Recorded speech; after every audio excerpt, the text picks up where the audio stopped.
Yo, what's going on, you guys? Your boy Devon Terrell in raw form, and welcome to another Help Me Devon raw tutorial. And today, in this Help Me Devon raw tutorial, I'll be showing you guys how to set up your attack and release settings for your compression. I'm gonna go in depth and kind of break down exactly how I like to use the compressor and how to establish this for your own vocals or anything for your own music. I'm going to give you a very basic theory of how to always approach the compression, of how to set up the attack and release, and I'm going to explain what they're actually doing. Let's get right to it. Okay, so this is a song of mine, one of my own songs. It's called Immature. As of April 28th, 2020, it is not out yet. It'll be out one day. So what I'm going to do is I'm going to play you the song, and I'm going to give you an idea of what the vocal sounds like. So listen to what the vocal sounds like first and foremost in the song. Listen close. Oh, I'm not ready for you. Oh, 'cause I'm still immature. Oh, I admit it. Oh, if I told you that I love you, I was kidding. Okay, cool. That's the vocal. There is a bunch of different compressors that I have used on it. But what I'm going to do is I'm going to focus on my main compressor that I use to really get the feeling of how I want it to sound. Now, what is a compressor? A compressor is something that is used in audio to control dynamics. What is dynamics? When I say the difference, as far as the dynamics is concerned, I'm talking about the difference between the quietest sound and the loudest sound. So this is your dynamics. It's that difference. So if I say there's a lot of dynamics here, I'm saying that there is a great disparity between the quietest sound and the loudest sound. So if I be like, wow, this has a lot of dynamics, that means that the difference between the loudest sound and the quietest sound is great. Now, when I say that this song or this vocal or anything really killed the dynamics, I'm talking about that the quietest sound and the quietest sound and the loudest sound are pretty much squished together, and they're really in a box. They're really small. The difference is very slim. So that's what you're doing when you're using compression. You are changing the difference between the loudest sound and the quietest sound. That is the best way that I can really explain what the compressor is doing, controlling dynamics. And we can use this to our advantage to really get something that feels tighter, that feels like it fits more into the song, and that sounds better. So let's move right on over here to the compressor. So this compressor is a very common compressor. This is the Waves R compressor, which is one of my favorite compressors off the strength of its functionality. So what we're going to focus on primarily is the attack and release. How do you set up the attack and release? This is something, an age-old question that a lot of people always run into and try to figure out this. Okay, so I'm going to play you the vocal solo, and I want you to look at how the compressor is reacting to the vocal. Look closely. Oh, I'm not ready for you. Oh, 'cause I'm still immature. Oh, I admit it. Oh. Okay, you can see it. I'm getting around highest at 6 dB of gain reduction. You can see my attack right here. It's at 3.18, which would pretty much be a fast to medium attack. And then you can see my release is more on the fast side. I have more of a fast kind of medium release. But usually my rule of thumb is faster release and a fast to medium attack. What does this all mean? So this word up here, or this setting that says attack, all this means is transients. What are transients? Transients are that initial hit that comes through the compressor. So that initial ha, yeah, ha, the initial moment of that audio coming out is your transient, that initial hit. That's what I want you to keep in mind. Hold that for a second. Now, what is the attack setting? The attack setting is you telling the compressor, hey, I want you to attack this transient, the first moment of that vocal, at this time. 3.18 is the attack. That's a faster attack. So it's like, I want you to attack my vocal fast, which means I don't want the transient of that vocal to come through. So what's happening? It's attacking that transient and it's cutting that transient down for that moment and then releasing it depending on how I have the release setting. So all the attack is the initial moment that the compressor engages. How fast do you want the actual compressor to engage, aka do some gain reduction, okay? Move right down. Release. When you use the release, what you're doing is you're saying how fast do you want the compressor to release the compression. So once the attack hits, the release is basically you saying this is how long I want you to hold that compression. So if I have a fast release, this is how I can best explain it to you. Really fast release. attack, release, attack, release, attack, release. That's a fast release. Now, if I had a slow release, and don't laugh at me, a very slow release, attack, release, attack, release, attack, release. The slower you have the release, the longer it'll hold the compression. The faster you have the release, the quicker it'll let go of that compression. Now, let's put this to use. Now, why would you want a slower release? I'm gonna show you something right now. Let's look at the release first, and I want you to listen to the difference in what the vocal does when I slow down the release and when I make it really fast. So this is an extreme example to show you how it feels. So let's do I'm gonna push it all the way to the right, which means it's slowing the release, which means it's holding the compression. So watch closely. Oh, I'm not ready for you. Oh, 'cause I'm still immature. Oh, I admit it, I admit it. Oh, if I told you that I love you, I was kidding. Okay, now you'll notice something. What happened when I slowed the release down? You felt the vocal get tighter. You felt like it kind of held it. Guess what that's doing? It's holding the compression a lot longer. And you can see for how long it's holding the compression a lot longer, which makes the vocal actually sound a little bit more smooth and less aggressive. Now, when I moved it all the way to the right, what did you feel? Let's play it. Oh, I'm not ready for you. Oh, 'cause I'm still immature. So I moved it all the way to the left, excuse me. When I moved it all the way to the left, you notice that the vocal feels a lot more aggressive. It kind of shoots through, kind of like rap vocals. Keep this in mind. When you move the release of the compressor a lot more to the left, AKA a faster release, you are bringing out more of you're letting go a lot of the tightness of the vocal. It doesn't sound as smooth, sounds more aggressive. So if you want more aggressive vocals, I always suggest faster release. If you're doing something that you want more smoother vocals, I always suggest a slower release to hold that compression. So keep that in mind.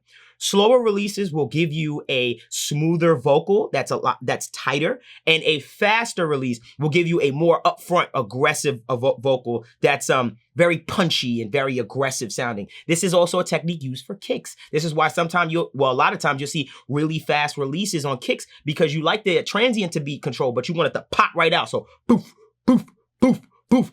Kind of like how these EDM producers do it. So keep that in mind. Okay, let me put that back to my original. All right, now let's go back to my attack. Let's have some fun. Let's figure out what this attack is doing now. So let's do the same thing we did. I'm gonna put, remember, to the left of my screen. Sorry if it's the other way. When I move this to the left, you'll notice that that's a faster attack. And the faster attack is going to capture those transients faster. And then when I put it to the right, slower attack, it's not catching the initial transient as fast, and it's letting it cut through a little more. So let's play with it, and I'm gonna keep going back and forth, and you just watch as I do it, okay? So let's start all the way to the left first. So a fast attack first. Listen closely. Oh, I'm not ready for you. Oh, 'cause I'm still immature.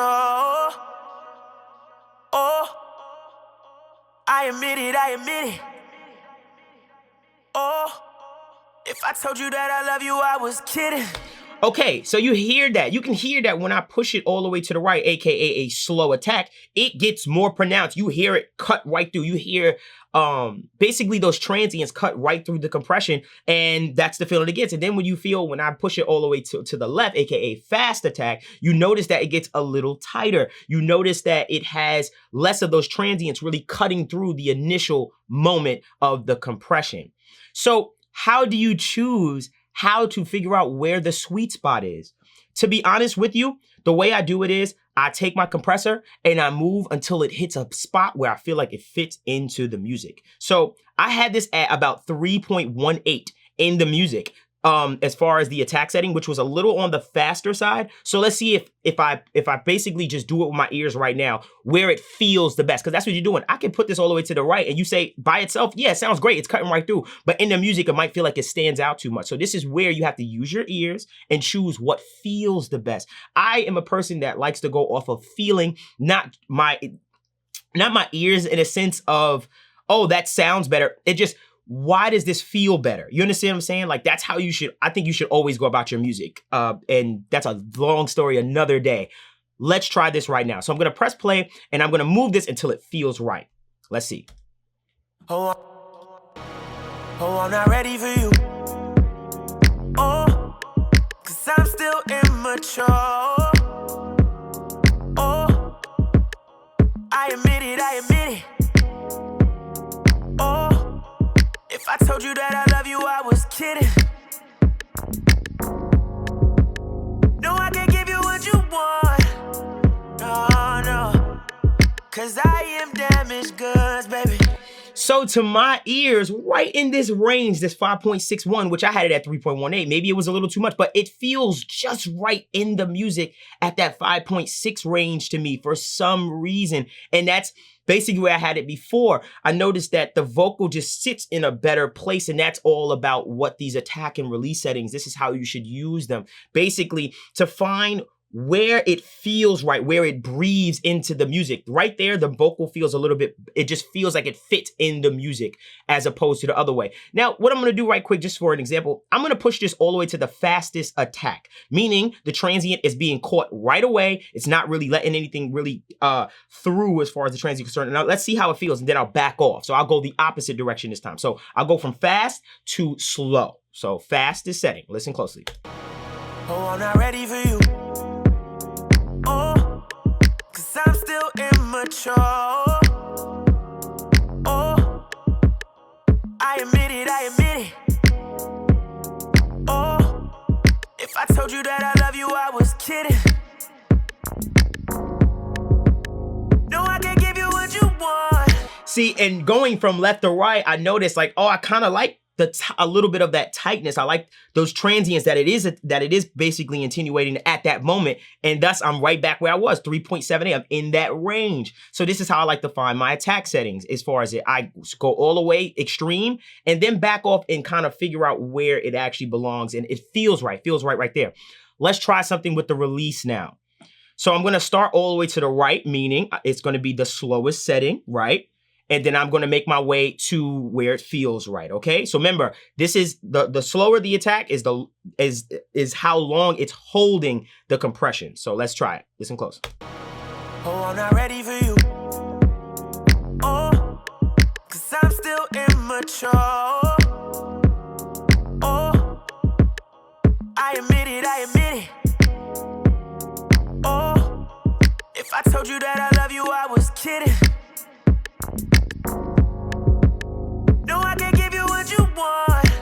See, and it's a similar thing. I'm in a similar range where I was before. This felt right. I felt like enough of the vocal was cutting through, that the compression was holding all the right moments, and that it just felt great overall. That's how I like to figure out my attack and release settings. Now, for a bonus, I know you guys are looking at some of the other things on the compressor and trying to figure out what they do. The only other thing that I really want you to pay attention to, because I want to make sure that you know, basically for all compressors, most compressors have mostly the same settings, unless you're working with limiting amps, which is like the LA2As. That's a whole nother story, the different types of compressors. Let's just focus on this type that has an attack, release, and ratio and gain, like most of our compressors that you're probably using. So let's figure out what this ratio does. So in a nutshell, all the ratio says is this. You know how you see 2 to 1, 3 to 1, 4 to 1, 5 to 1, 6 to 1. All you're saying is 2 to 1 ratio. For every 2 dB above the threshold that you set, I'll only allow 1 dB through. So that's all it means. So if I set my ratio to 10 to 1, basically what I'm saying is for every 10 dB above the threshold that I have set, only allow 1 dB through, okay? I can show it to you in a model of my hand. This is a 0 to 1 ratio. Let's say this is no ratio at all, right here. When I say 5 to 1 ratio, this is what it kind of looks like, 5 to 1. So basically that compression is hitting the compressor and bringing it down to about a 5 to 1, as far as 5 dB above the threshold, only 1 gets in. So the higher the ratio, the more this slope starts to look like this. Now, why should you look at this and say this sounds familiar? This looks like a limiter, doesn't it? A limiter is built to chop off peaks, right? Well, this is a 50 to 1 ratio, ladies and gentlemen. All a compressor and all a limiter is a very hard ratio on your compressor. This is a 50-to-1 ratio that you're looking at from my hand right here. So basically, when I do a 40-to-1, it's here. When I do a 30-to-1, it's here. When I do a 20-to-1, it's here. When I do a 10, etc. The less you have on the ratio, the harder the actual slope as far as how it cuts off the peaks. All right, I hope you understood that. I know that was a lot, but this is why you can press pause and rewind. Make sure you comment, like, subscribe, leave any comments or questions or concerns that you have below. Make sure you follow us at HelpMeDevon on the Instagram. Make sure you head on over to helpmedevon.info for a bunch of bells and whistles, dope templates, and all kinds of production kits that you guys can have at your disposal. And let me know if this video was helpful, and let me know what you guys want to see next. Leave a comment below, and until next time, you guys.